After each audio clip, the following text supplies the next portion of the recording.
Bonjour, bonjour, bienvenue à toutes et à tous sur Cocotte TV, petit fermier, petite fermière comme dirait John. On est chez Corsair, au CES, et on fait le tour des nouveautés.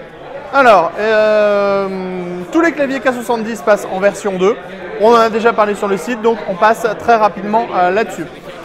On a la nouvelle RGB M65 qui passe en version Elite, donc on passe sur un capteur en 18 000 dpi. On peut ajuster le poids, on a 8 boutons programmables, on a des switches home run et on a du nouveau RGB. On a la shape qui a légèrement changé avec un bouton qui est un petit peu mieux placé. Les prix devraient être à peu près les mêmes que ce qu'on avait absolument avant. Ensuite, on a la nouvelle Iron Claw. Iron Claw, c'est juste une très grosse souris pour les gens qui aiment avoir des grosses souris. Cependant, la souris reste légère puisqu'on est sur un poids de 105 grammes. On est toujours sur un capteur en 18 000 dpi. On a des switches home run, donc rien ne change à ce niveau-là. Ensuite, on a la Harpoon qui passe en version wireless et RGB. Donc en fait, on a le connecteur qui est à l'avant ici. On tire pour passer en sans fil, tout simplement comme ceci. On a entre 16 et 20 heures d'autonomie. On a un nouveau système en fait de gestion qui s'appelle le Slipstream, qui permet en fait d'avoir un temps de réponse qui est divisé par 2. Donc au lieu d'être à 1 milliseconde, on est à 0,5 millisecondes. Et ce qui est intéressant, c'est qu'avec un seul dongle, on va pouvoir gérer jusqu'à 3 périphériques Slipstream. Ensuite, on a le Corsair One ici qui est en version i140. Alors on va le voir de loin puisqu'il y a déjà quelqu'un qui est en train de filmer. À l'intérieur de ce dernier, on va avoir un Core i7 Core i9 9700K. Should I wait for you to finish? No, it's okay. We will come back later. On reviendra un peu plus tard là-dessus.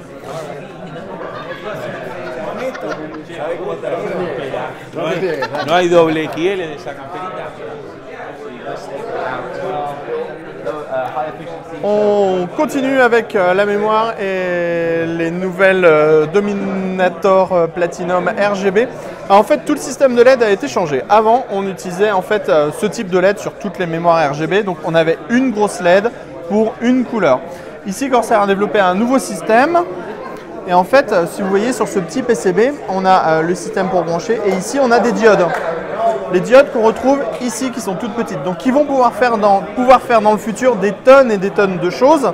Mais en attendant, ces petites diodes, elles consomment 2 fois moins. Elles proposent 60% de luminosité en plus par rapport aux diodes d'avant. Donc, ça permet de consommer moins et d'avoir plus de luminosité. Et ça permettra dans le futur de faire beaucoup plus de choses. Là, on les voit en action ici avec 8 sticks au total.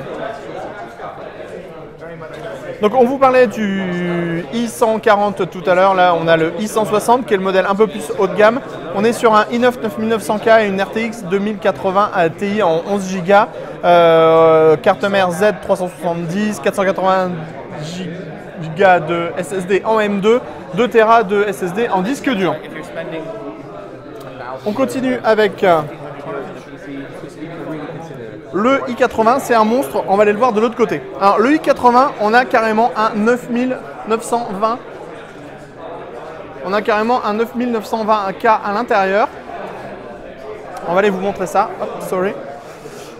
Donc c'est vraiment une énorme machine à l'intérieur. Ici, elle est complètement désossée. Donc on a la carte mère ici avec le système de water cooling et le processeur sur son socket 2011, l'alimentation dans le bas, le système de water cooling du CPU, ici la carte graphique avec ici un ventilateur au-dessus de tout ce qui est VRM, le système de water cooling pour le GPU en lui-même. Sur la carte graphique, on est sur une RTX 2080 Ti, on est sur du gros matos. Cette version Pro, elle a en plus une particularité, elle est disponible en gunmetal et franchement, elle est juste super, mais elle sera probablement à un prix qui sera totalement déraisonnable. Sur ce, chez Corsair, il y avait quelques autres petites choses qu'on découvrira en news et en actu classique avec les photos. Sur ce, on vous dit à très bientôt.